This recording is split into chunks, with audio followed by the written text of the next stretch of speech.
Il existe deux méthodes d'avortement, la méthode chirurgicale et la méthode médicamenteuse. Dans cette vidéo, nous allons nous concentrer sur la méthode chirurgicale par aspiration intra-utérine, qui est la méthode recommandée jusqu'à 14 semaines de grossesse. Qu'est-ce que l'aspiration intra-utérine ? L'aspiration intra-utérine est une intervention chirurgicale mineure où l'utérus est vidé à l'aide d'une légère aspiration. L'aspiration intra-utérine offre aux femmes un moyen sûr, rapide et très efficace de mettre fin à une grossesse. Cette méthode est efficace entre 95 et 99% du temps lorsqu'elle est effectuée par un professionnel de la santé qualifié. Selon les disponibilités, l'intervention sera effectuée par aspiration manuelle ou par aspiration électrique. À quoi s'attendre lors d'un avortement chirurgical ? Une aspiration intra-utérine implique une canule, un tube mince inséré par le vagin jusque dans l'utérus, où une légère aspiration est créée pour vider le contenu de l'utérus.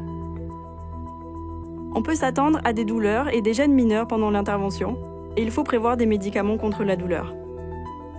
Pour certaines personnes, la prise d'ibuprofène sera suffisante, tandis que d'autres choisiront d'avoir une anesthésie locale ou une sédation légère, bien que ce ne soit pas toujours nécessaire. L'ensemble de la procédure devrait prendre entre 5 et 10 minutes. Il est conseillé de se reposer pendant 30 à 40 minutes après l'intervention.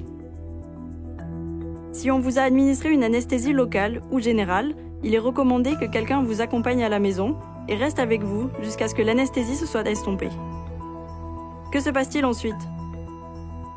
L'aspiration intra-utérine est une procédure mineure et la plupart des femmes se sentiront capables de reprendre leur routine quotidienne dès le lendemain. Il est normal d'avoir des saignements irréguliers pendant quelques semaines après l'intervention. Pendant la première semaine, évitez d'insérer des tampons ou une coupe menstruelle et n'utilisez que des serviettes hygiéniques.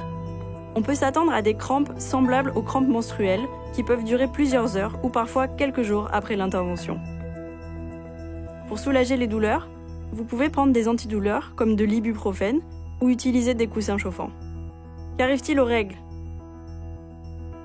Les règles devraient revenir à la normale 4 à 6 semaines après la procédure. Si 8 semaines passent et que vous n'avez pas eu vos règles, contactez votre professionnel de la santé pour vous assurer que l'avortement a bien été complété. Quand pouvez-vous avoir des rapports sexuels après un avortement ? Les rapports sexuels peuvent reprendre dès que vous vous sentez prête, mais il est conseillé d'attendre que les saignements cessent. Une grossesse peut survenir peu de temps après un avortement. Il est donc conseillé de parler à un professionnel de la santé de la contraception qui vous convient le mieux. Pour en savoir plus sur les options disponibles et la clinique la plus proche, vous pouvez consulter le site www.ippf.org.